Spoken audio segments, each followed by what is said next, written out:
It was Mother's Day, and I was alone again. The table was set, the coffee was getting cold, and his chair was empty. Suddenly, I heard the sound of a luxury car at the gate. My heart almost stopped. And when the door opened, there was my son, millionaire, distant, different. He looked me in the eyes, smiled slightly, and asked a question that left me speechless. "Mom, are you enjoying the $5,000 I sent?" At that moment, I realized that my life would never be the same again. I woke up early that Sunday, as always. The silence in the house seemed even heavier than on other days, as if the walls whispered the loneliness that accompanied me. The smell of freshly brewed coffee filled the kitchen, but there was no laughter, no voices calling out to me. Mother's Day, I thought, and my heart sank. It wasn't the first time I'd spent this day alone, but each year it seemed to hurt more. As I set the table, memories of years gone by came flooding back.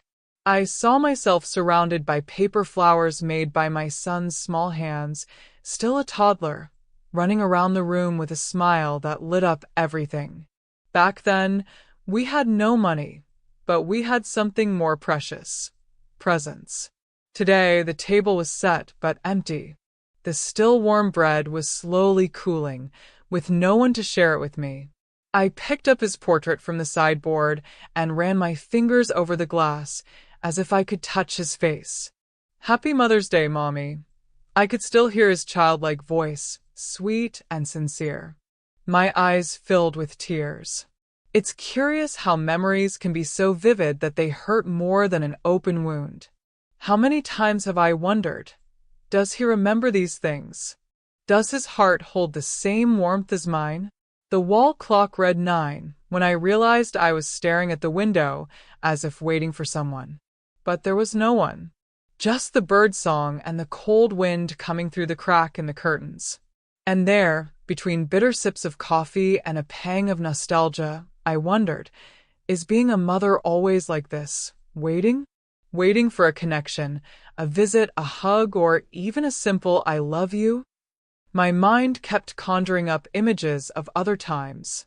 Packed Sundays, a table laden with food despite the scarcity, a house noisy with laughter. It was as if I were living between two worlds, a vibrant past and a silent present.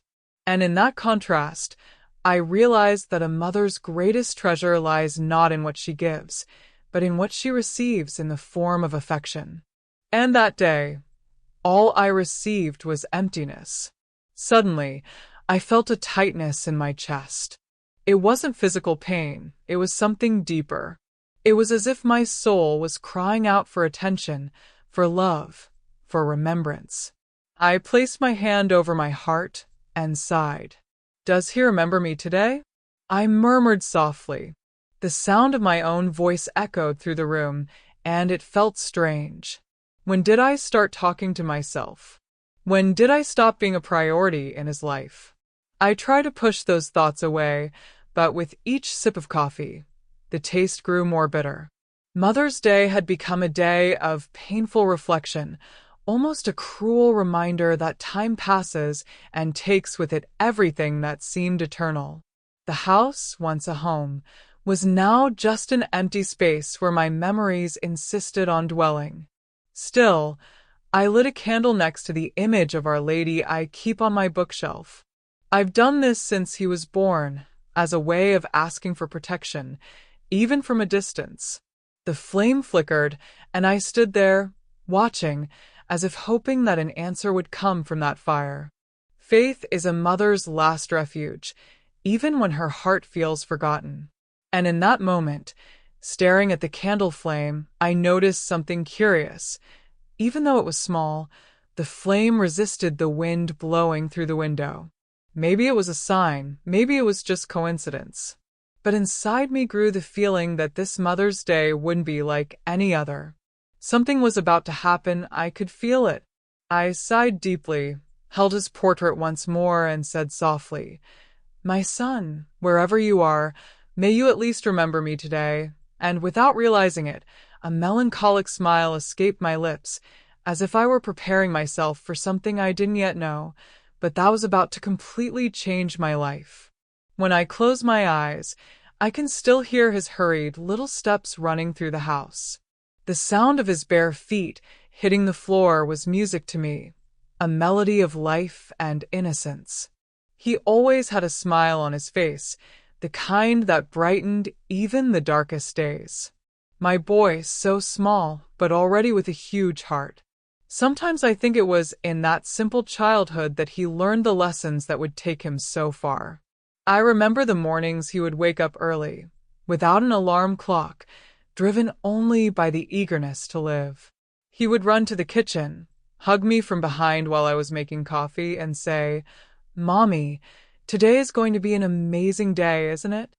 His hope was infectious, even when life seemed too hard. It was as if he were born to remind me that there was always a reason to smile. He didn't need much to be happy. A makeshift wooden cart, made from crates we found at the market, already made him radiant. He spent hours playing, creating stories, dreaming big. "One day I'll be rich, Mom," he'd say with conviction. I laughed, amused by his childlike confidence. Little did I know those words would almost be a prophecy. On birthdays, there were never expensive gifts. Often, all I could offer was a simple cake, made with the ingredients we had. But for him, it was a feast. I remember the sparkle in his eyes when he saw the candles lit. "The most delicious cake in the world is Mom's," he repeated every year. How could you not melt at such sincerity? How could you not treasure every detail in your heart? What enchanted me most was the way he treated people. From a young age, he had a way of listening attentively, as if every word were precious. When a neighbor needed help, he was there, willing to carry bags or fix something. I saw a boy who, even with nothing, was already rich in generosity. Sometimes, at dusk, we'd sit on the sidewalk, gazing up at the starry sky. He'd ask me questions that left me speechless. "Mommy, why do some stars shine brighter? Is it because they hold more dreams?" I'd smile, trying to find an explanation, but deep down, I knew he had something special, a different kind of glow from the others. During school holidays, when most children talked about trips and new toys, he invented his own adventures. He transformed the backyard into an entire world. Twigs became swords, stones became hidden treasures. And I, as a spectator, learned from him that true wealth lies not in things, but in how we see them. There were also moments of silent tenderness, like when he'd curl up in my lap after a tiring day, even as a grown man. "Just one more hug, Mom," he'd say softly. I knew that moment was worth more than any fortune. Perhaps that's why, to this day, every time I think of him, it's as if I still feel the weight of his small body pressed against me. And how could I forget the dreams he shared with me? He talked about having a huge house full of windows so the light would never go out. He said he'd buy me beautiful dresses and that no one would ever dare laugh at my simple clothes again. I listened to those promises with a heavy heart, somewhere between hope and fear. Would he remember all that when he grew up? These memories, so vivid within me, are like a treasure hidden in an old trunk. Today, when I see him as a millionaire, I can't help but return to those images. Because, deep down, I still see the same boy who ran around the room with a makeshift toy car and dreams bigger than the world. But does he remember it too? Or has all that remained just inside me? People always thought I had unshakable strength, but only I know the weight I carried during those years. I woke up before sunrise, often with an empty stomach, to ensure my son had at least a loaf of bread on the table. Life never gave us easy times, and every achievement seemed to be ripped away with fire and sword. Still, I kept going because that's what being a mother is all about, transforming scarcity into a daily miracle. There were days when I had to choose between paying the electricity bill or buying rice. At those times, I looked at his little face, and instinct spoke louder. We'll find a way to get the electricity, but we can't run out of food. How many times had I cooked plain beans, seasoned only with hope, trying to disguise the emptiness of not having meat? He, small, ate with a smile, as if it were a banquet, and I thanked God for that innocence. The clothes were always inherited, donated by neighbors or relatives. He'd adjust them here, sew them there, and make them look like new. When he noticed the patch, he'd say, "Mommy, it's more beautiful than before." His manner gave me strength. Deep down, I knew I was raising not just a son, but a warrior. And perhaps, who knows, it was this hardship of life that shaped the determined man he became. I remember staying up all night, doing odd jobs to supplement my income. I embroidered towels, sewed uniforms, and washed clothes for wealthier families. Every penny that came in was carefully saved, because at any moment a new need could arise. And yet, the money always seemed to evaporate from my hands. Poverty has this cruelty. It gives you no rest. I still remember the harshest winter we ever faced. We didn't have enough blankets, and I huddled together to cover his body with what little we had. The cold ached in my bones, but what really hurt me was the helplessness of not being able to offer more. "It's warm, Mom," he would say, trying to deceive me. I smiled in the dark, but wept silently. School was also a struggle. He often wore worn-out shoes that barely protected his feet from the rain. I worried about what the other kids would think, but he never complained. He came home full of stories, happy to learn something new. With each completed notebook, I felt that, somehow, our sacrifices were worth it. In the neighborhood, I was known as the mother who wouldn't give up. There were those who grumbled behind my back, criticizing my simple way of life. But I didn't care. I knew I was planting seeds, even though the ground was arid.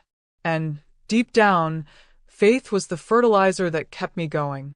One day, all this will pass, I repeated to myself, like a prayer. There were also moments of sheer humiliation. I remember asking for credit at the corner store, feeling the suspicious gaze of the merchant. "You can write it down in your notebook, Mr. Joachim, and I'll pay you at the end of the month." How many times I said this, even without knowing if I could actually pay. My dignity was tested every week, but my priority was only one: my son. And how could I forget the times he noticed my exhaustion? "Don't worry, Mom. One day I'll give you everything you deserve." Those words came from the mouth of a child, but they carried me like wings. It was in them that I found the strength to carry on, even when life seemed an unbearable burden. Looking back today, I see that every tear, every sleepless night, every empty plate had a purpose. It wasn't easy, and it still hurts to remember. But perhaps it was precisely in this furnace of trials that the flame that lit my son's path to success was born. But deep down, one question always haunts me. Does he recognize the price we paid for this victory? Time passed faster than I'd like to admit. One day, he was still that barefoot boy running around the yard, and the next he was packing his backpack for high school. I looked at him and saw the beginnings of a man emerging, but inside, I still saw my little one. A mother's heart doesn't follow the calendar. It insists on keeping her children forever young in her memory.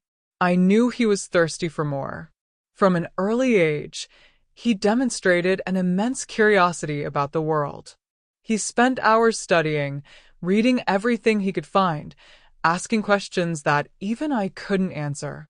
Often, I pretended I had the answers, just to keep him from getting discouraged. But deep down, I was proud. My son was destined to go beyond the simple walls of our home. I remember the day he got a scholarship. It was as if the universe recognized all our sacrifices. When he came home with the letter in his hands, his eyes shone. "Mom, this is my chance." I smiled. Even though my heart ached, I knew it meant seeing him walk away, but I also understood it was the path to the future he'd always dreamed of. The first jobs didn't take long to appear either. He accepted any assignment, from delivering flyers to helping out with small businesses. He never complained. On the contrary, he seemed to find motivation in the hardships. "Every effort is a stepping stone," he would say. I watched in silence, admiring his determination that surpassed my own. It was as if life had shaped him into an unbreakable force. When he finally packed his bags to leave the house, I felt a lump in my throat. The room was empty, and the silence became deafening. He hugged me tightly, promising, "I'll be back, Mom. I'll make you proud." Those words echoed inside me, a mixture of hope and fear. I wanted to believe every syllable, but I knew that distance would change many things. Over time, he grew not only in age but also in worldview. The calls were increasingly filled with plans, ideas, and achievements. He spoke of opportunities, important people he was meeting, doors opening before him. I listened happily, but also felt a pang of distance. Each victory seemed to distance him further from the simplicity that united us. I remember a visit he made as a teenager. He arrived wearing new clothes, talking about projects and dreams that seemed enormous. As he told me everything, I looked at his hands. They were no longer the hands of a boy who carried stones in the yard, but those of a young man ready to conquer the world. It was at that moment that I realized childhood was behind me. Even so, I tried to maintain the bond. I cooked his favorite meals, filled the house with mementos, trying to remind him of where he came from. He ate, smiled, but soon returned to talking about the future. I understood, but I missed the time he saw me as the center of his universe. Now, I was just a way station on a much longer journey. And little by little, the boy who dreamed while gazing at the stars transformed into a man who chased them. I, from afar, followed his journey, always rooting for him, always praying. But deep down, a silent fear grew within me. What if, in his pursuit of greatness, he forgot the roots that sustained him?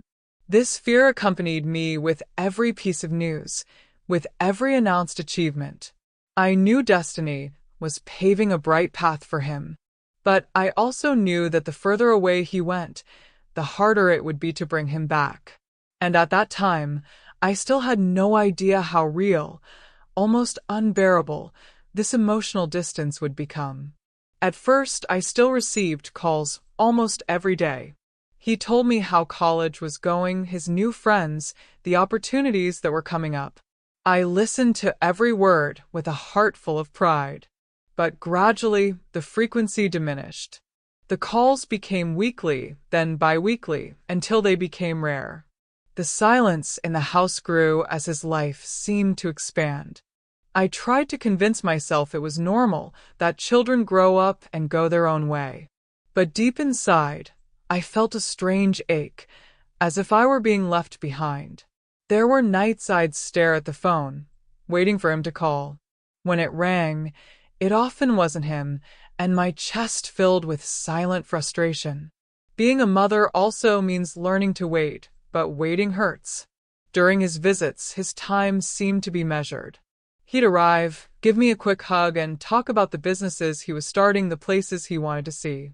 I'd smile, pretend to follow along, but inside I'd wonder, where was the boy who'd spend hours chatting with me on the sidewalk?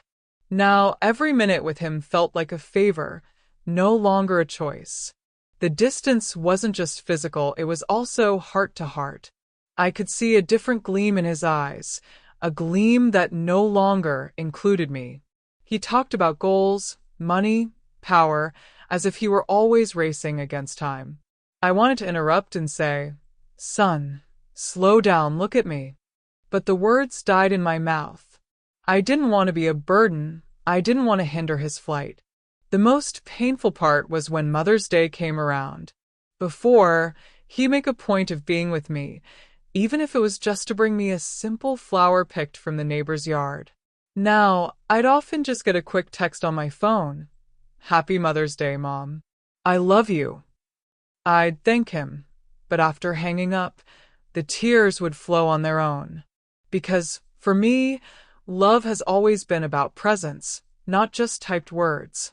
I began to feel like our relationship was becoming a formal exchange. He sent me money, as if it were filling the void. Sure, it helped with the bills, but it never replaced the warmth of a hug. I used the money carefully, but each bill seemed to carry a weight, the price of the distance between us. I often wondered if he realized how much I was missed. Did he remember the nights I'd watch over him? Did he understand that a mother never needs luxury, but rather a sincere look, a leisurely conversation? It was as if we'd switched languages, and I no longer knew how to translate my love to the fast-paced life he led. Even the neighbors noticed. Your son is important, huh?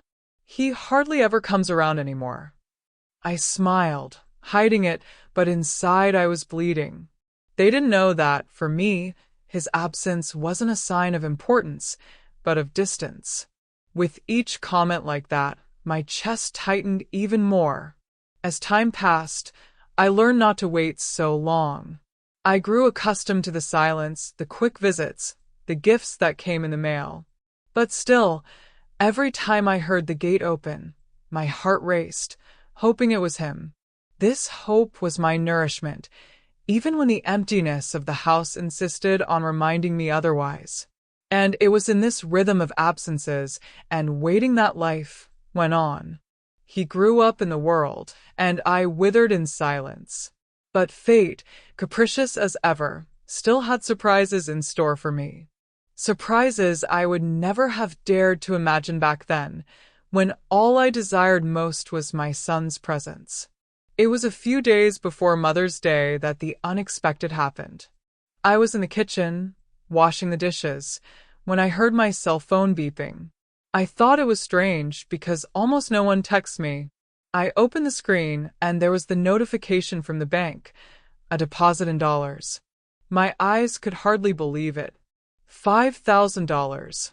For a moment, I thought it was a mistake. Who in their right mind would put that much money in the account of a simple lady like me? My heart raced. I stood in the middle of the kitchen, my hands wet, my mind reeling. I looked at the message again, as if it could change on its own. But it didn't. It was real. I knew it had to have come from him, from my son. But why didn't he let me know this time? Why just send the money without so much as a phone call, without a word? I sat at the table trying to think. What would I do with that amount? Pay off the overdue bills? Renovate the house? Save for emergencies? The more I thought, the more I felt strange. Because, deep down, it wasn't the money I wanted. I wanted him. I wanted to hear his voice, feel the warmth of his embrace. Did he believe that dollars could replace presents?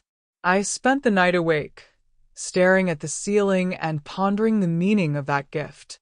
Was it generosity, or simply a way to ease his conscience? I wondered if, amidst his business and travels, he remembered the smell of brewed coffee that filled our home, the simple cakes I'd made for his birthday. Could all that now fit into a bank transfer for him? The next day, I went to the market and bought some things I hadn't allowed myself in a long time: fresh fruit, a piece of cheese, even an inexpensive wine to go with it. But with each item I put in my cart, I felt a tightness in my chest. It wasn't complete joy, but a strange, almost guilty feeling. As if that money were a fragile bridge between us, made of luxury on one side and lack on the other. I told my neighbor, who was stunned. Wow, what a wonderful son. He gave you a wonderful gift. I smiled, but inside I wasn't sure if it was truly wonderful. Because the gift came without a presence, and that changed everything. No amount of money can make up for the emptiness of an empty chair at the lunch table. I returned home and saved the rest of the money. I didn't have the courage to spend it all. It was as if each note was a memory of him, a piece of distance transformed into figures. I wondered if, when he sent it, he thought of me smiling, or if it was just another transaction among so many. As I packed my groceries, I wondered if he'd show up on Sunday. Maybe that was the real gift, the visit. But I quickly reprimanded myself, afraid to get my hopes up. Life had already taught me not to expect too much. And yet, deep down, a flame persisted. What if he comes?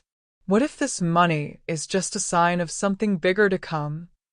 That night, before going to sleep, I stared at my account on the bank app. The numbers seemed to shine brighter than the stars in the sky. But inside me, a question echoed insistently. What's the point of having dollars in my account if my heart remains empty?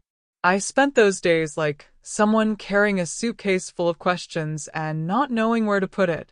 Every time I checked my balance on the bank app, mixed emotions washed over me. Part of me felt grateful.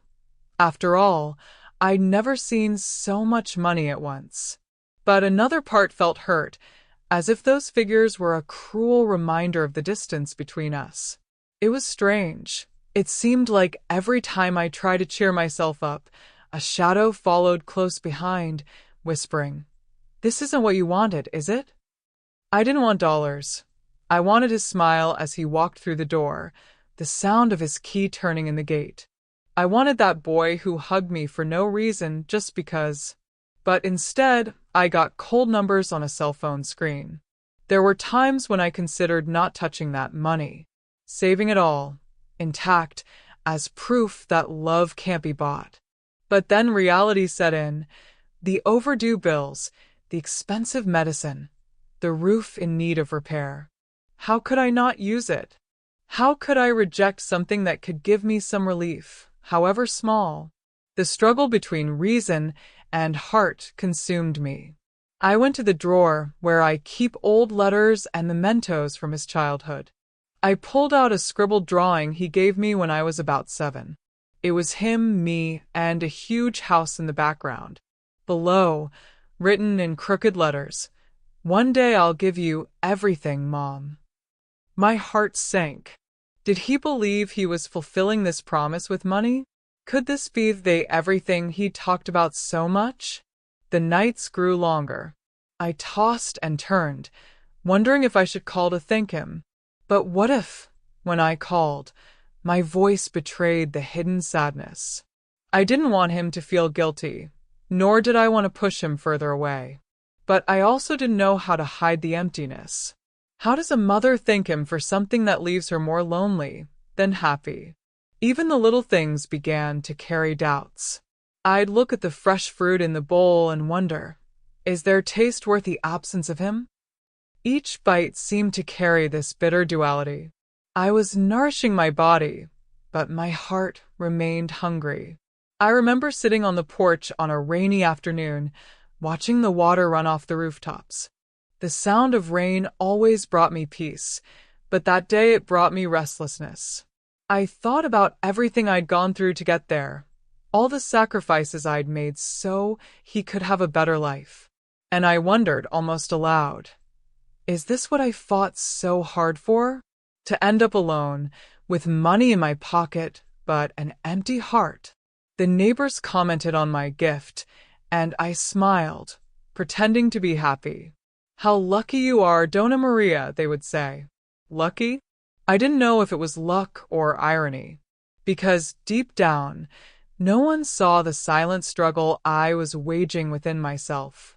They only saw the bright side of the coin, but didn't feel its weight on my soul. As the days passed, I began to realize that the money wasn't just in the account. It was inside me, a constant reminder. And each time I thought about it, the clearer it became that the gift was actually a disguised question. "Mom, will this be enough?" And it was with this whirlwind of emotions that I approached Mother's Day. I didn't know whether to get ready to wait for a visit or prepare for another lonely Sunday. I only knew that, deep down, something was about to happen, and I had no idea how my heart would react. Sunday arrived, and with it, Mother's Day. I woke up early as always, but the silence in the house seemed even heavier that day. The clock read 7 in the morning, and everything was still, as if the world had forgotten me. The smell of coffee filled the kitchen, but there was no one sharing the table. Just me and my memories, which came like ghosts to keep me company. I set the table carefully, even though I wasn't expecting anyone. I laid a clean tablecloth, arranged the cups, and cut the bread. I can't explain why I did it. Maybe it was habit, maybe it was hope. But there, before a table set for two, I realized I was still trying to fool myself. His chair remained empty, and that emptiness seemed to speak louder than any words. I looked out the window and saw children passing by with flowers in their hands. They ran to find their mothers, while I just watched from afar. A pang of envy shot through me, not the bad kind, but the pain of missing something that was once mine. I, too, had that time. I, too, had received flowers, drawings, and hugs. Now, all I was left with was the echo of a silence that seemed to mock my loneliness. I picked up my phone, hesitated, and opened the banking app. The number flashed on the screen. The $5,000 was still there, as untouched as my loneliness. For a moment, I thought about laughing. What's the point of having so much if I don't have what I really need? I murmured. My own voice sounded strange, as if coming from someone else. It was the confession of a weary heart. I decided to go out onto the porch. The sun was beginning to rise, but it didn't warm my chest. I sat in the rocking chair and closed my eyes. The wind ruffled my hair and brought me a distant scent, perhaps from some flower in the neighborhood. For a moment, I imagined the scent was coming from him, like an invisible embrace. But when I opened my eyes, all I saw was the empty street and the usual bustle of any given Sunday. The hours passed slowly. Each minute seemed to weigh more than the last. The phone didn't ring, the doorbell didn't ring. Only the sound of birds in the yard and the hiss of the kettle I'd forgotten on the stove. And there, amidst this monotony, I realized that solitude has a sound all its own. It's not silence, it's a kind of noise that only those who feel it can identify. Meanwhile, my mind kept replaying the past. I saw my little son walking into the room with flowers plucked from the neighbor's garden, smiling proudly. "Happy Mother's Day, Mom," he'd say, and that simple gesture filled my soul. How can time transform a life so much? How can it turn a sincere hug into a bank transfer? I glanced at the lit candle in the corner of the room. The flame flickered, but held. It was like me. There, firm yet fragile, waiting for something that might never come. And I wondered, would he even remember me today, beyond the money he'd sent? Did I mean more than just an obligation in his busy schedule? Lunch arrived, and the pot on the stove was too full for one person. I cooked out of habit, as if waiting for someone. But really, it was just me trying to fill the void. I ate in silence, each bite more bitter than the last. Because, deep down, I knew, no dish, no gift, no value could replace his presence at the table.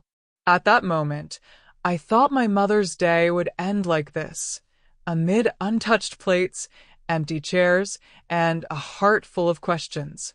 Little did I know that fate was still preparing a scene that would change everything that very day. A scene that would begin with a simple noise at the gate. I was resigned to spending that Mother's Day like so many others, amidst memories, longing, and silence. Then I heard a strange sound coming from the street. First, a deep engine roar, too loud to be a simple car. Then, the metallic creak of the gate being slowly pushed open. My heart raced, and for a moment, I thought I was dreaming. I rose from the rocking chair with trembling hands. The sound of tires on the gravel in the yard echoed like a drum inside my chest. I felt a chill run down my spine. This was no ordinary visitor.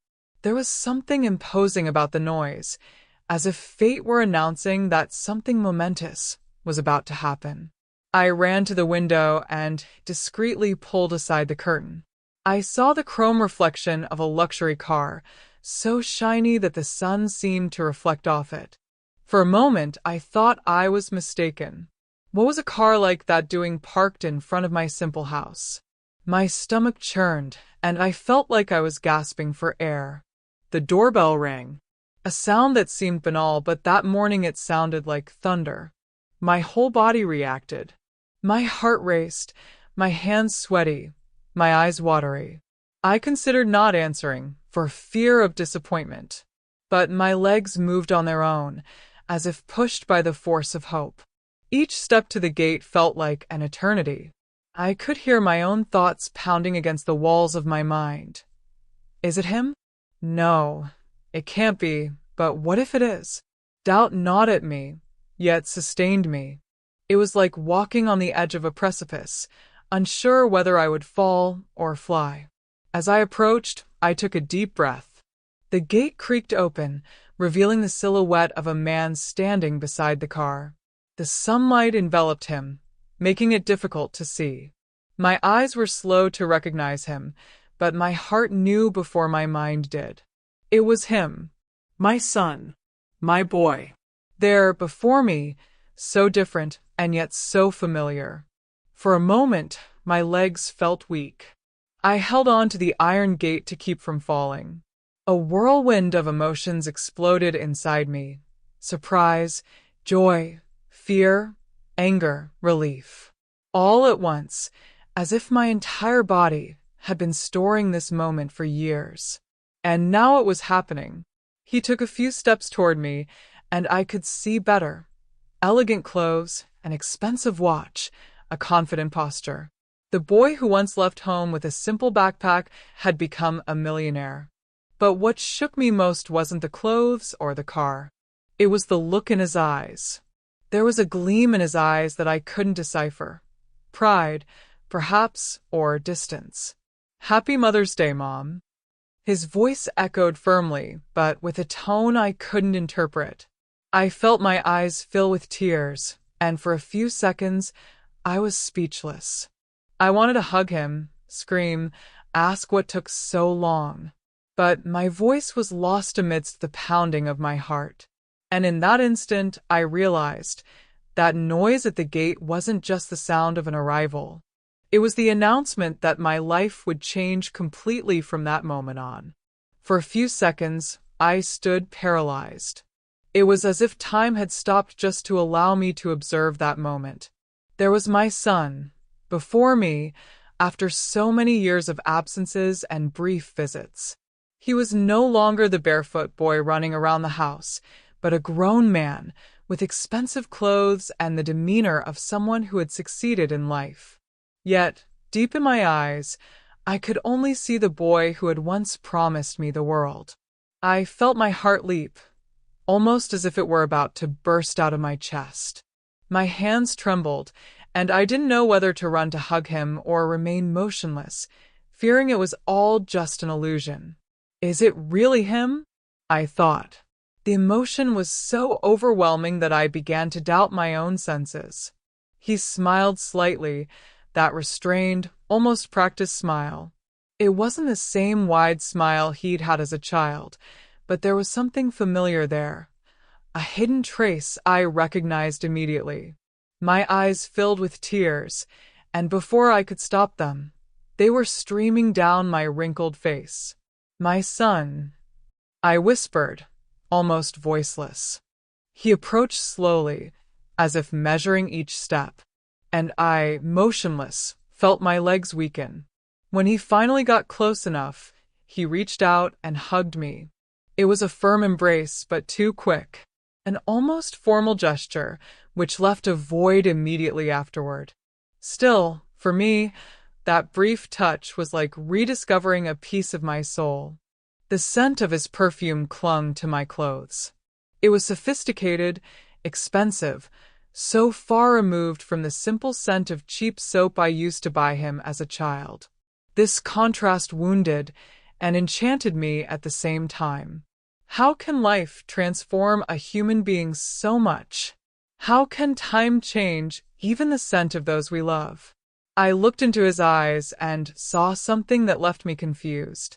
There was pride, yes, but also a distance I couldn't ignore.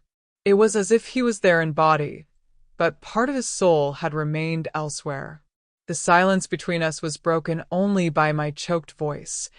"You came, my son, you came."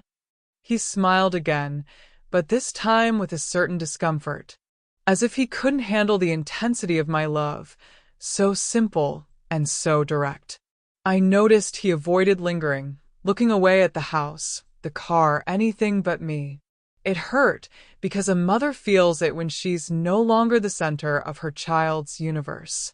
But even with this strange feeling, the joy of having him there spoke louder. I wanted to believe that this moment was a new beginning, that perhaps fate had given us another chance at being close. So I held his hands, firm and strong, and said, "Come in, my son. This house has always been yours." He hesitated for a moment before walking through the gate. That small, almost imperceptible gesture tore me apart. But at the same time, it rekindled a spark of hope within me. Because, despite everything, he was there, present, alive. And as a mother, I needed nothing more to make that the most memorable Mother's Day of my life. As we walked inside, I realized the surprise wasn't just seeing him back. The real surprise would be discovering who he had become. When I finally saw him sitting in the living room, I noticed something different in his gaze. It wasn't just the glow of success, nor the reflection of the comfortable life he now led. It was a heavy gaze, laden with something I couldn't name. Maybe it was pride, maybe it was fatigue, maybe even a certain distance. The dreamy boy who once looked at me tenderly now stared at me as if scrutinizing a stranger. As we talked, I noticed he frequently looked away. He glanced at his cell phone, at the expensive watch on his wrist, at any corner of the room that wasn't my eyes. It cut me like an invisible knife, because I knew that, in the past, a glance was enough to understand each other. Now, it felt like an invisible wall between us. I tried to spark conversation with old stories. I told him about the time he fell off his bike in the backyard and cried until he was given a piece of cake. I remembered the time he brought me flowers plucked from the neighbor's garden for Mother's Day.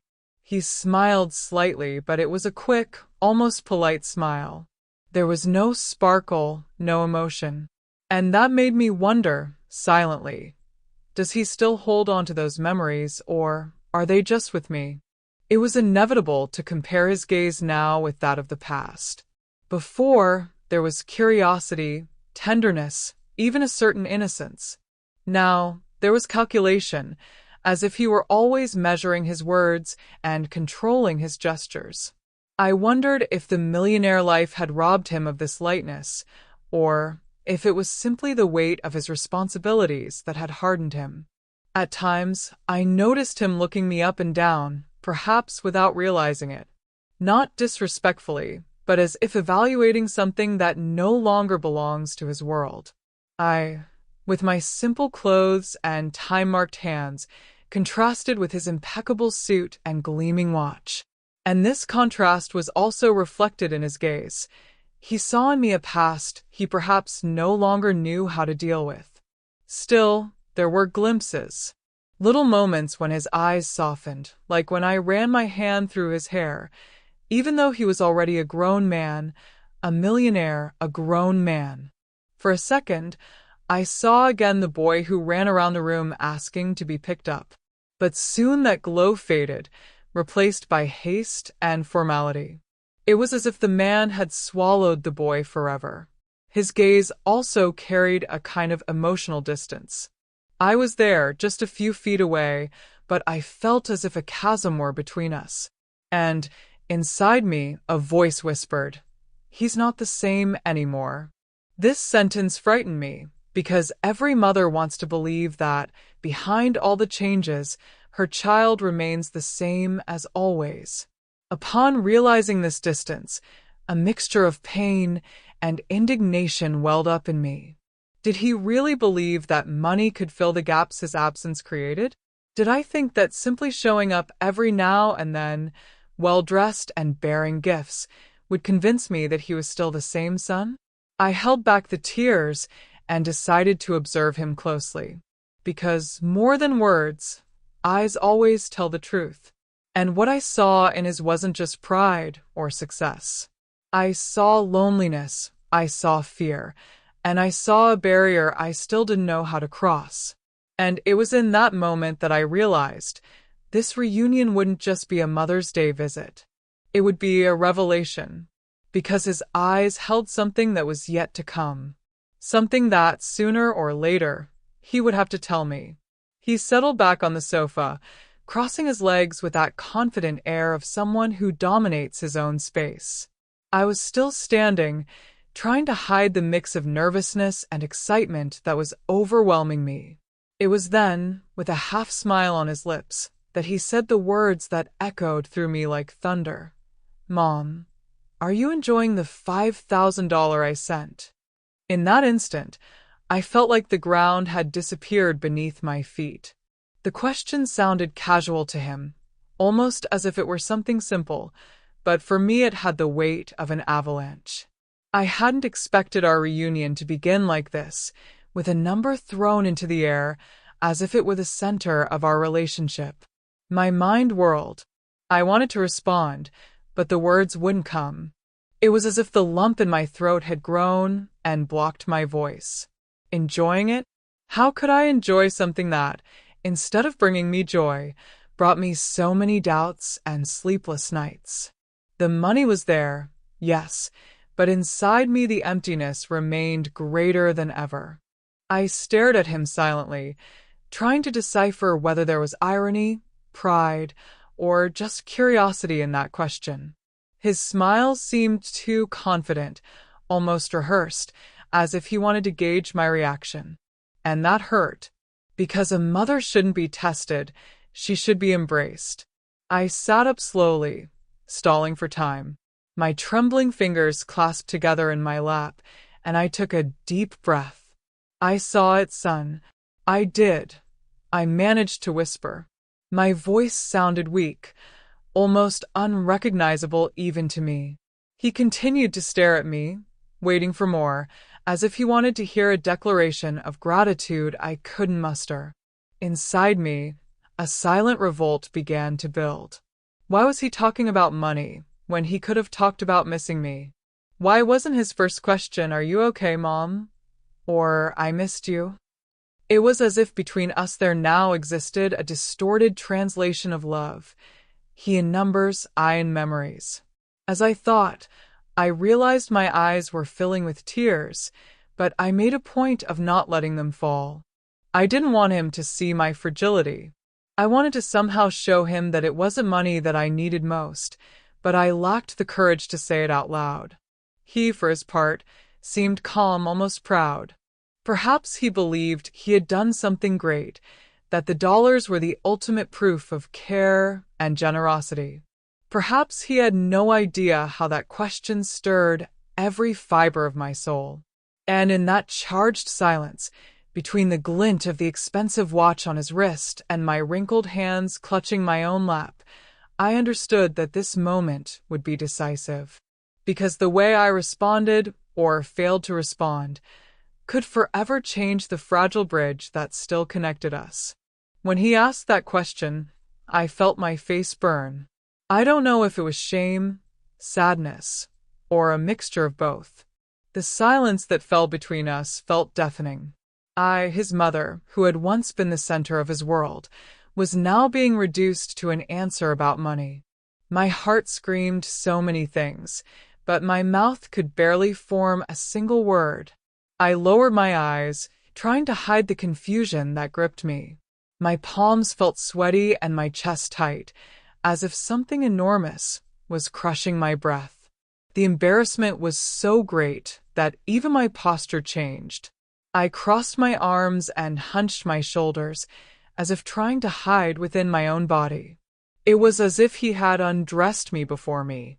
I wanted to say no, that I wasn't taking advantage of it, that those dollars were sitting there almost untouched because I didn't know what to do with them. I wanted to confess that simply looking at that balance brought me more pain than joy. But I kept quiet. The fear of disappointing him was greater than the need to vent. He looked at me expectantly, waiting for an answer that never came. His smile was beginning to fade, and that left me even more devastated. How could I explain that his gift, instead of filling me with pride, filled me with questions? How could I tell my son that what I wanted most was priceless? My heart pounded. With each passing second, the silence seemed to condemn me more. I didn't want to seem ungrateful, but I also couldn't fake a happiness that didn't exist. The truth is, I felt small in the face of that question, as if I were being judged by a standard I didn't understand. "Yes, son, I'm enjoying it," I finally murmured, almost voiceless. And as soon as I spoke, I felt a bitter taste in my mouth.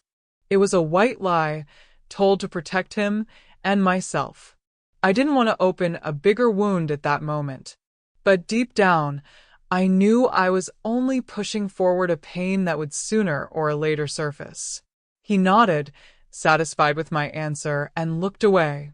It was at that moment that I realized he had no idea what was really going on inside me.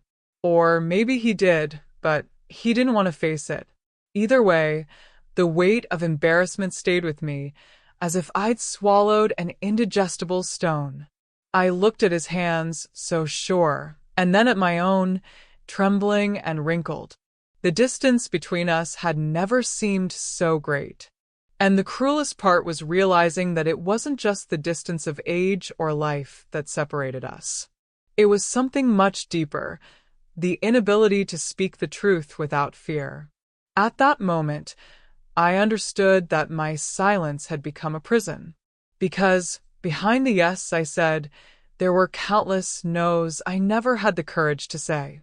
And this embarrassment would be the hallmark of that Mother's Day. A day that, instead of bringing joy, only showed me how far apart we were, even sitting side by side. And worst of all, even suffocated by this feeling, I still tried to convince myself that everything was okay. After all, what mother wouldn't rather swallow her own pain to spare her child? In that moment, when I said that fragile yes, I realized the magnitude of the distance between us. To him, that $5,000 seemed like a symbolic gesture, almost banal, a simple gift compared to the magnificent life he led. But to me, that sum was immense, weighty, laden with meanings he had no idea about.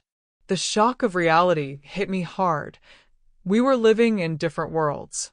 He spoke about money as naturally as someone breathing. For me, every penny had always been a struggle, a sweat, and a sacrifice.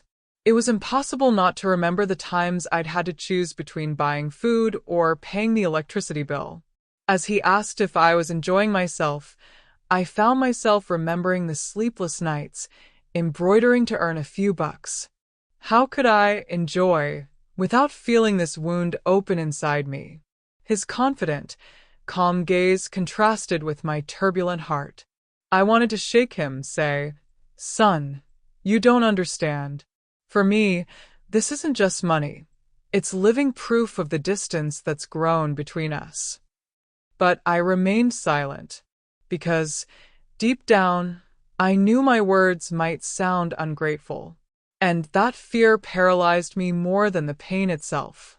As he spoke casually about business, travel, and investments, I felt increasingly out of place. The shock was realizing that, while for him, money was a tool, for me it was a wound. He used it to build, while I carried scars from always having it. It was as if we spoke different languages, even though we were using the same words. I looked around the simple house, with its peeling walls and old furniture. I thought about the contrast with the luxury car parked outside. It symbolized more than material difference. It was the physical representation of the gulf between us. He'd come to visit me, but he brought with him a piece of the world he'd lived in, a world that seemed increasingly distant from mine. And in the midst of this confusion, a painful thought arose. Did he believe I needed dollars more than love? Was presence worth less to him than a bank transfer? This thought pierced me like a thin blade, silent but devastating. I watched him speak confidently, and every word he said sounded like confirmation of what I feared. The boy who dreamed while gazing at the stars was gone. In his place was a practical, calculating millionaire man. He was my son, yes, but he was also someone I didn't fully recognize. It was then that I felt a tightness in my chest, the kind you can't ignore. As a mother, I knew I needed to rejoice in his victory, but as a woman, as a human being, I felt even more alone.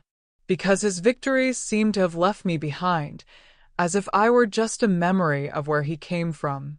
This shock made me realize that perhaps I wasn't prepared for the reunion. I expected hugs, longing, tears. I received a question about money. And this discrepancy was so cruel that it left me stunned, speechless, trying to make sense of it all. And even without saying a word, one truth became clear to me. No matter how many dollars he could send, nothing would ever fill the void that had formed between us. That was the reality that hit me that Mother's Day, stark and raw, without mercy. As he spoke casually about the money, an uncontrollable turmoil grew within me. It was as if two opposing forces were fighting within my chest. On one side, gratitude. After all, what mother wouldn't be touched by such a generous gift? On the other, grief, because along with the bills came the cruel reminder of his absence. And this internal battle consumed me with every passing second. There were times when I wanted to hold his hands and thank him sincerely. Tell him that this gesture showed how much he still cared about me. But then, my heart betrayed me with a bitter pang. If he really cared, why didn't he come more often? Why was the gift in the bill and not in the presents? Pride also mixed with sorrow. I looked at him and thought, my son has won. He's become what he always dreamed of. This filled me with satisfaction, with joy as a mother. But at the same time, this same victory seemed to have robbed him of his simplicity, his spontaneous affection, his unhurried attention. It was as if each of his achievements was a victory for the world, but a silent defeat for my heart. I remembered when he was little and told me that his greatest treasure was being with me. Now, sitting there, he talked about figures, investments, and business. How could I not feel the contradiction between past and present? It was as if I had lost my son to a world that didn't include me. Every time he smiled, I felt a warm glow of hope. But when I looked away or checked my phone, a chill of disappointment set in. It was an emotional ups and downs, a seesaw that left me exhausted. I wanted to scream, I wanted to cry, but I just kept quiet, trying to maintain the composure of someone who's seen too much in life. The cruelest thing was realizing that, even though I felt hurt, I still loved him with all my soul. This contradiction tore me apart. How can someone hurt us just for trying to help us? How can a gesture of care also carry the mark of distance? There was a side of me that said, accept it, enjoy it, smile. And another that screamed, this isn't what you need. And I, there in the middle, trying to reconcile these voices, felt small before the immense abyss that had opened between us. I didn't know whether to laugh or cry, to be grateful or to demand. I looked at him again, trying to decipher if he saw the confusion in my eyes. Maybe he did, maybe he pretended not to. But I knew I was on the verge of a decision. Swallow my emotions or let them out. And both choices hurt, each in its own way. This was the cruel paradox of being a mother, loving unconditionally, even when love comes in forms that hurt. And it was in this mixture of gratitude and pain, of pride and resentment, that I realized that Mother's Day would never be forgotten. Because it wasn't just about money. It was about love, absence, and the eternal struggle between heart and reason. And deep down I knew, sooner or later, one of those emotions would have to speak louder. And when that happened, nothing between us would be the same. I couldn't take it anymore. The silence was suffocating me, and the words, stuck in my throat, began to escape almost uncontrollably. I took a deep breath, looked him straight in the eye, and asked, "Son, this money, is it your way of being with me? Is this how you believe it can replace your presence?" The room hung in suspense, as if even the air had stopped to hear my confession. He shifted on the couch, clearly uncomfortable with the question. For a few seconds, he didn't answer. He simply looked away at the floor, as if searching for courage among the ancient tiles of my living room. His silence hurt more than any words, because deep down I knew the answer lay in the way he avoided my eyes. I continued, even with a choked voice, "I don't want you to think I'm not grateful. Every penny counts, and I know how hard you've worked to earn all of this. But I'm not a bill to be paid. I'm not an expense to be paid. I'm your mother, and what I need most can't be measured in numbers." My own words startled me with their firmness. It was as if years of silence had found the opening to break free. He looked up, surprised. For a moment, I saw something in them I couldn't decipher. Pain, perhaps, or guilt. But he quickly regained his composure, trying to maintain his poise. "Mom, I just wanted to make your life easier. I don't want you to ever be in need again." His voice sounded sincere, but laden with a practical coldness, like someone delivering a solution. I clasped my hands in my lap, feeling my nails dig into my skin. Making life easier isn't just that, son. Making life easier is showing up unexpectedly just to have coffee with me. It's remembering my birthday with a hug, not just a message. It's sitting on the sidewalk with me and talking about life, unhurriedly, like you did when you were a boy. My words came out like arrows, and I felt their impact within me. He took a deep breath, clearly shaken. He looked at his watch, then at me. "Mom, I didn't know you felt this way. I thought I was doing the right thing. I thought this was what you wanted." His voice trembled slightly, and it was the first time that visit that I noticed a crack in the wall of security he'd built over the years. I was silent for a few seconds, trying to control my tears. "What I want is you. It's always been you. Not the millionaire, not the gifts, not the dollars. I want the son who once promised he'd never leave me. The son who told me I was the greatest treasure in his life." With each word, I felt the weight lift a little from my chest, even though my heart still ached. He leaned back against the sofa, as if struck by an unexpected blow. Silence reigned again, but this time it wasn't just uncomfortable. It was a silence filled with truths spoken and unspoken, a space where our souls tried to recognize each other again. I knew I'd risked a lot by saying that, but I also knew I couldn't keep quiet any longer. And it was there, in that moment, that I realized that conversation wasn't about money, nor about gifts. It was about love, about the lack of it, about the urgency of rescuing something that was almost lost. And for the first time in a long time, I felt we were face to face, not just as mother and son, but as two souls who needed to find each other again. My words seemed to pierce his defenses like a well-aimed arrow. He fell silent, his body leaning slightly forward, his elbows resting on his knees. His gaze, once confident and haughty, now wandered aimlessly around the room, avoiding mine. I could sense something was bothering him, but he tried hard not to show it. When he finally spoke, his voice was lower, lacking the same firmness as before. "Mom, I never thought you felt this way. I always thought I was taking care of you the best I could." There was sincerity there, but also a defensive tone, as if he were trying to justify his own choices. I, silent, just watched, waiting for him to say more.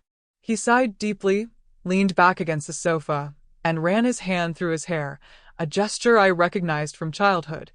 He did it when he was nervous. It's just life out there is so hectic. There are appointments, meetings, trips. Sometimes I don't realize how far I've drifted away. But that doesn't mean I don't love you. The words touched me, but the emptiness between us still felt intact. My heart wanted to believe, but my eyes saw his hesitation. The silence that followed was heavy, almost suffocating. He seemed to be searching for the right words, but all that came were long pauses and deep breaths. It was in that moment that I understood. My son was torn between the man the world demanded he be and the boy I loved so much. When his eyes finally met mine, I noticed a moist sheen, almost as if he were holding back tears. It completely disarmed me. Behind the millionaire's appearance lay a weary, perhaps even lost, heart. And it was in that brief, but intense look that I saw a silent plea for understanding. But then he looked away, stood up, and walked to the window. He stood there, staring out, arms crossed, body rigid. It was as if he were trying to escape me without leaving the room. His silence said more than any explanation. And even without words, I understood he was waging an internal struggle between embracing his vulnerability and hiding behind the armor he'd built. I remained seated, respecting that space. I wanted to move closer, hug him, but I feared he would retreat even further. The awkwardness was mutual, and it hurt, because as a mother, I knew that sometimes the worst pain isn't the absence of words, but the presence of a silence that screams. When he spoke again, his voice was shaky, almost like a boy's again. "Mom, I don't know how to deal with this. I thought I was doing everything right, but now I realize I might have been wrong about a lot of things." That simple, raw sentence pierced me like a bolt of lightning. I hadn't expected to hear that from him.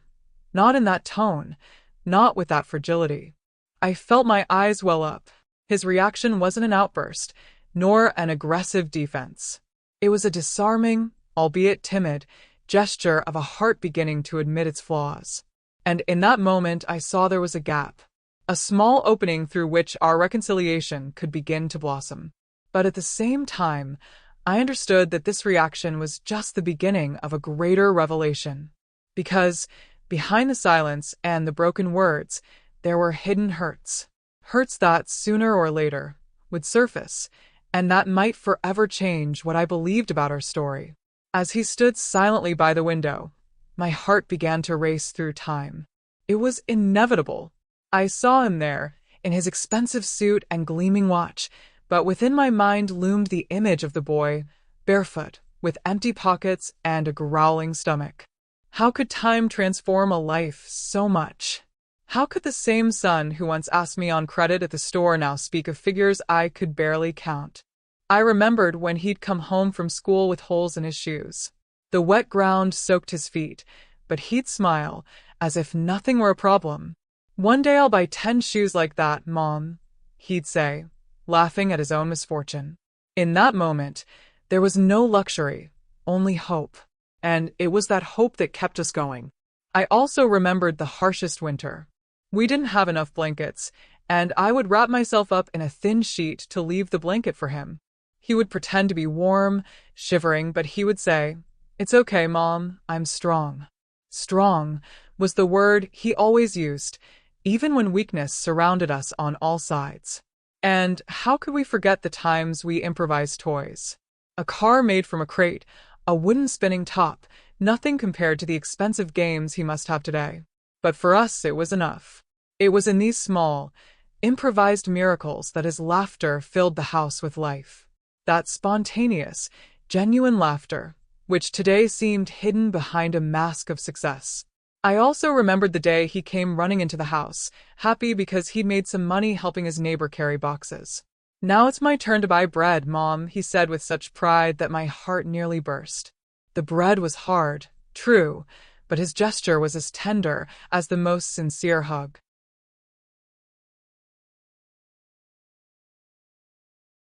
I looked at him, now an adult, and wondered, does he still remember these things? Does the boy who took pride in bringing home bread still live within the millionaire? Or Are these memories kept only with me, like a secret only a mother can keep? The room seemed to shrink as my memories grew. The contrast was stark. On one side, the simplicity of the past; on the other, the luxury imprinted on his figure. And in the middle, me trying to reconcile these two worlds that no longer recognized each other. I swallowed hard, feeling the bitter taste of longing. Because, deep down, I didn't miss poverty, but purity. That time when all we had was each other, and that was enough. Today, we have so much more than I ever dreamed of, and yet, at the same time, it seems we have so little. I looked at him again, still motionless before the window, and realized that the chasm between us wasn't made of dollars, but of unshared memories. He grew, he won, he conquered. But I stayed here, clinging to the memories of when we had nothing. And perhaps that's the greatest contrast in our story. And it was in this whirlwind of memories that I realized, sooner or later, I would need to confront him with this truth. Because what hurt me most wasn't the difficult past, but the possibility that he had forgotten how hard we'd fought together to get here. As he stood there, motionless before the window, a heavy silence fell over the room. It wasn't the peaceful silence of someone resting their soul, but the uncomfortable silence of all that remains unsaid. I felt the words burning inside me, like live coals begging to be released. But I lacked courage. I wondered, how long will I swallow this pain? How long will I pretend everything is okay?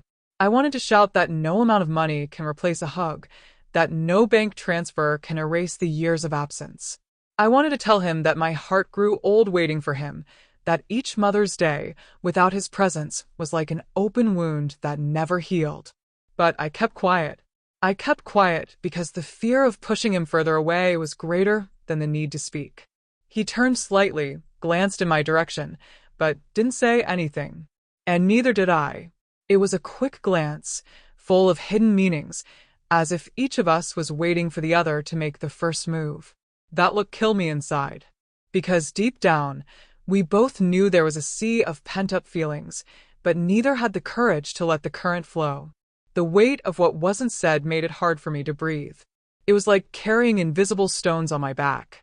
I wondered if he felt the same way, if that silence was suffocating him, or if I was just drowning in memories and hurts I'd never voiced. In that moment, I realized that love can also be a prison. I loved him so much that I condemned myself to silence, believing that protecting his heart was more important than soothing my own. And yet, this silence corroded me, aged me inside, turned me into a shadow of myself. He, perhaps without realizing it, drummed his fingers on the arm of the chair, as if impatient. That simple gesture pierced me. Was he in a hurry? Was he simply fulfilling an obligation before returning to the life he'd chosen? My chest filled with indignation, but the words remained trapped, stifled by fear. I looked at her hands, so firm and sure, and remembered the times when they were small and fragile, reaching for mine. Today, those same hands seemed distant, almost unreachable. The silence between us screamed this distance, and the echo of what was unsaid filled the room with an invisible pain. Inside, my heart screamed. It said, "Son, I don't want your money, I want you." But my lips didn't move. I just stood there, staring at him, hoping that somehow he could hear the screams of my silence. And it was at that moment that I realized, sometimes, what separates us most are not the words spoken, but the ones trapped inside us. And I knew that if we continued like this, one day this silence would explode. The question was, when? And if it did, would there still be time to reconcile? I couldn't bear the weight of that silence any longer. It was as if every second without speaking was slowly killing me. I took a deep breath, clasped my hands in my lap, and let the words fall, even though they were shaky. "Son, I need to confess something to you. I don't know what to do with this money. It's here, saved, almost untouched. And do you know why? Because I don't know if I should spend it, because, deep down, I feel like that's not what I want from you." He turned slowly, surprised. His eyes stared straight at me, as if he'd finally understood something was about to be revealed. I continued. "I spend my nights staring at my phone screen, seeing those numbers, and I wonder, Is this love? Do you believe you're taking care of me with just dollars? I don't know. I feel confused, son. And more than anything, I feel alone. The tears flowed uncontrollably. They weren't tears of ingratitude. They were tears of release, of someone who had carried the same pain for too long. I don't need luxuries, I never have. What always sustained me was your presence, your embrace, your voice telling me you loved me. This money, as much as it helps, doesn't fill the void of your absence. He stood still for a moment, absorbing every word. I could see a mix of shock and discomfort on his face, as if my confessions were stripping away the layers of protection he'd built up over the years. For the first time, I realized he didn't know how to respond. I took advantage of the silence and went further. When you were little, you said you'd give me everything. And I believed you. But deep down, the everything I hoped for wasn't this. All I ever wanted was you. Whole, close, unhurried, without distance. Is that still possible? My voice trailed off at the end, as if the question carried not only longing but also fear of the answer. He ran his hand over his face, looked away, and took a deep breath. It was clear my words had struck a chord, and in that instant, I realized that perhaps he'd never stopped to consider that money could be a burden rather than a gift. My whole body trembled, but I also felt a strange lightness, as if a huge stone had finally been lifted from my chest. The silence was no longer a prison, it was a pause. A necessary pause for him to process the truth I'd kept hidden for so long. Son, I don't want you to think I'm complaining. I just want you to understand that love isn't measured in dollars, but in gestures, in presences, in memories. And I miss that. I miss you. My voice broke completely, and my wrinkled hands gripped the arm of the chair, seeking strength where there was none. He looked at me, unable to hide his emotion. His teary eyes were proof that my words had penetrated the walls. But I knew this was only the beginning. Because when a mother opens her heart, the truth never comes alone. It always draws out other hidden truths. And it was in that moment of sincerity that I realized I had opened the door to something greater. Something that could either unite us or tear us apart forever. He was silent for a few seconds, staring at me with an intensity one hadn't seen in a long time. It seemed like my words had penetrated every defense he'd built up over the years. Then he took a deep breath, settled back on the couch, and said something that completely floored me. Mom, this money wasn't just a gift. It was a test. My heart raced. Test? The word echoed inside me like thunder. I didn't understand right away. I stood there, paralyzed, trying to absorb what he'd just said. He continued, I wanted to know if you still valued the simple things. I wanted to see if money would change you, like it changed so many people I've met since I became rich. My body shivered. I'd never imagined the gift held such a strange intention. I'd always believed it was simply a way to compensate for the absence, but now I realized there was something much deeper going on, almost as if I'd been put to an unknowing test. Son, a test. I managed to mumble, my voice breaking. He nodded slowly, looking at me seriously. I needed to be sure you were still the same mother who taught me that love can't be bought. I needed to see if money would change your essence. I felt a mixture of indignation and relief. Indignation that he had cast me in this role, as if I were a stranger to be evaluated. But also relief at realizing that, deep down, he still sought the same mother in me as before. It was as if, behind the millionaire's mask, there still existed that boy who needed a beacon to keep him awake. And you know, Mom, he said, his voice lower now, almost broken, I was afraid you'd say the money had solved everything. Because if that happened, I'd feel like I'd lost you too. Those words hit me like a punch. It was as if he'd finally revealed the fragility he hid behind his success. My heart sank. For the first time in a long time, I saw in his gaze not just distance, but also need. He needed my confirmation, my truth, my essence. His test wasn't about money, but about identity. He wanted to know if, even with everything that had changed, he could still return to the embrace of his former mother. I swallowed hard, trying to absorb the weight of the revelation. The shock still coursed through me, But at the same time, a flame of hope began to ignite within me. Because behind that strange attitude lay a confession. He still needed me. And it was at that moment that I realized that Mother's Day wasn't just a reunion. It was a trial by fire, not just for me, but for both of us. And how we responded to it would decide the future of our relationship. After that confession about the test, I thought he'd shut up. But suddenly, I saw something different in his eyes. It wasn't just vulnerability anymore, it was pain. He took a deep breath, rested his hands on his knees, and, with a trembling voice, blurted out, "Mom, I have my sorrows too." My heart stopped for a moment. Hurt. That word pierced me like an invisible knife. I stared at him silently, trying to gather the strength to hear what was coming. He continued, "You know those years when you worked nonstop? When you spent nights sewing, doing laundry, taking on any job? I felt alone. I felt that, even when I was by your side, you were far away, always tired, always worried about the bills." Tears welled up in my eyes, instantly. I never imagined that the effort I'd made to support him could have left such deep scars. I thought I was protecting him, ensuring a better future. But in his words, I realized that perhaps he felt abandoned, even though I was there. "I know you did what you could," he said, his voice breaking. "But sometimes I just wanted to be held. I wanted you to put down the sewing machine and stay with me, even if only for a few minutes." But it almost never happened. I grew up promising myself I would make a better life for both of us, but deep down, I grew up with this hole in my chest. I felt an indescribable tightness. It was as if all the weight of the years had returned to my shoulders at once. I wanted to justify myself, to say I did what was necessary, that I had no choice.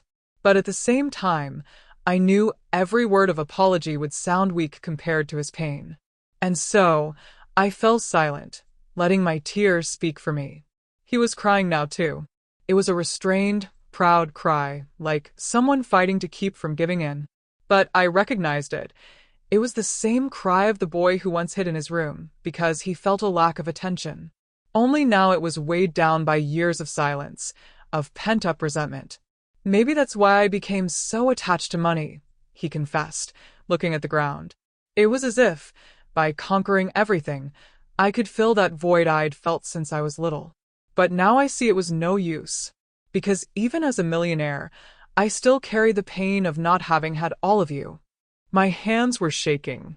I wanted to hold him, tell him it was never my intention, that each night of work was, in fact, an act of love. But I realized that, in that moment, he didn't need explanations. He needed to be heard, to acknowledge his pain. And it was in that moment that I understood. The money, the gifts, even that test, were merely reflections of an old wound. A wound he'd never had the courage to reveal. Now, before me, he finally let the hurt that had been silently accompanying him overflow. And I, as a mother, felt that perhaps this was our last chance to heal not only the current distance, but also the invisible scars of the past. When I heard those harsh but sincere words, something inside me broke. It was as if I suddenly saw my own son through different eyes. No longer the millionaire, nor the dreamy boy, but the wounded child who grew up beside me. The tears came without asking permission, and I didn't try to hold them back. I let them flow freely because at that moment, they were the only possible response. I stood up slowly and walked over to him, who was still sitting, head down, his shoulders heavy. I touched his face with my wrinkled hands and felt his warm skin, damp from the tears he was trying to hide. "Son, forgive me. I did what I thought was right. I worked to give you what I didn't have, but without realizing it, I denied you what you needed most, my complete presence." He looked up at me, and what I saw in them shattered and healed me at the same time. There was pain, but also love. There was hurt, but also a need for reconciliation. It was then that he spoke, his voice breaking. "Mom, forgive me, too. I was wrong to believe that money could replace the time we lost. I was wrong to walk away and not understand that you always did what you could." At that moment, I couldn't resist any longer. I hugged him tightly as I could, as if my hands were trying to sew together the loose pieces of our past. He wrapped his arms around me, too, and I felt his weight settle on my chest, just like when I was a child. Time seemed to stand still, and in that embrace, everything fit. Pain, regret, love, hope. We cried together, wordlessly, just letting the tears wash away the years of silence and resentment. It was as if each sob was a brick in the wall crumbling between us. The embrace lasted for long minutes, and I knew something sacred was happening there. It wasn't just a reunion, it was a rebirth. When we finally pulled away, I saw a shy smile on his face, different from the ones before. It wasn't the rehearsed businessman smile. It was a genuine, vulnerable, almost childlike smile. "I'm still your boy, Mom," he said softly. That sentence pierced my heart and made my legs nearly give out. I squeezed his hands and replied, "And I will always be your mother. Neither distance nor time nor money can change that." He lowered his head, overcome with emotion, and I could feel my words reach him like a balm. At that moment, I realized that forgiveness wasn't just for him. It was also for me. I needed to forgive myself for believing I'd failed, for carrying guilt that wasn't just mine. And somehow, I felt he was forgiving himself too, for trying to fill the void with achievements, without understanding that love is the only possible fulfillment. The room, once so heavy, now seemed lighter. The candle flame flickered as if confirming what I felt. We were starting over. And although the past couldn't be changed, from then on there was a new chance to be mother and son, whole, truly. But deep down I knew the greatest gift was yet to come. Not in the form of money or possessions, but in the understanding that the love that united us was stronger than any pain. After that hug that seemed to stitch together lost years, something inside me shifted. For the first time in a long time, I felt like I wasn't alone anymore. The money he'd sent no longer mattered. The $5,000 was just numbers on a cold screen, but that moment, that instant of reconnection was worth more than any fortune. He settled down next to me on the couch, different from before. Gone was the distance of his rigid body or his evasive gaze. There was closeness, there was surrender. He held my hands, like when I was a boy, and I felt that there was the true gift, not the dollars, but his presence. This was what I had always longed for, and finally, I was receiving it. I looked at his face and noticed details I hadn't seen before. The expression lines, the traces of maturity, but also the sparkle in his eyes that reminded me of the dreamy boy of the past. "Mom, I can give you so much, but nothing will be greater than being here now," he said. And in that moment I knew no gift in the world could compete with those words. The true gift was seeing him shed his millionaire armor and show himself as a son. It was hearing his trembling, sincere voice confess that he still needed me. It was realizing that, behind his success, there was still a boy seeking in my arms the security that no amount of money could buy. As he spoke, I felt all the weight of the past transform into learning. I understood that the greatest treasure a mother can have is not what she receives, but what she recovers. The bond, the affection, the truth that unites hearts. There, on that simple sofa, we both discovered that the value of a hug surpasses any number. I realized that life's gifts don't come wrapped in gold foil, but in unexpected moments. The sound of the gate, his confession, our shared tears, all of this was more precious than any amount, because the true gift lay in the reunion of our souls. I looked around the room, and for the first time in years, that simple space seemed full of life. The lit candle, the curtains blowing in the wind, even the antique clock ticking away, everything seemed to celebrate the moment. Because, after all, what gives a home meaning isn't what you buy, but who fills it with love. He smiled, and this time there was no rehearsal, no mask. It was a clean, transparent smile that restored years of hope to me. And I, squeezing his hands, silently responded with my own smile. There was no need to say anything else. We both knew that the greatest gift could not be measured in numbers. And that Mother's Day, I realized the real gift wasn't in the bank account, but in the heart that had once again beaten next to mine. The money might run out one day, but what we'd recovered that morning, that, I knew, would last forever. That Mother's Day, when I closed my eyes at night, I didn't think about the dollars saved in the account. I didn't think about the luxury car that pulled up in front of my house, nor the expensive suit he was wearing. I thought only about the hug I received, the tears we shared, and the truths that were finally spoken. Because I realized that my entire life, deep down, I never needed money to feel rich. My son's love was enough. I understood, in that nighttime silence, that time is cruel when we let words build up inside us. If I had remained silent, I might never have heard his confession.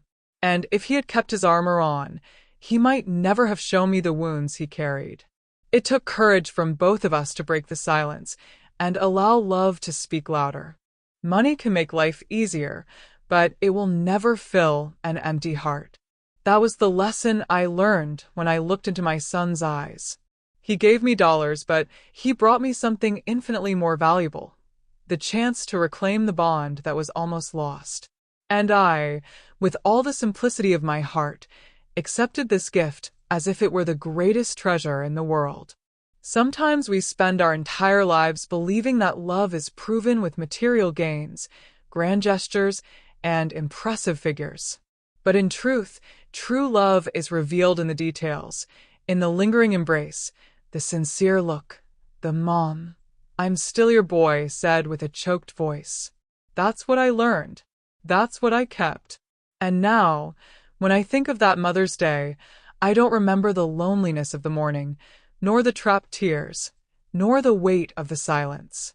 I remember the reunion, the forgiveness, and the certainty that love, when true, survives any distance, any absence, any heartache.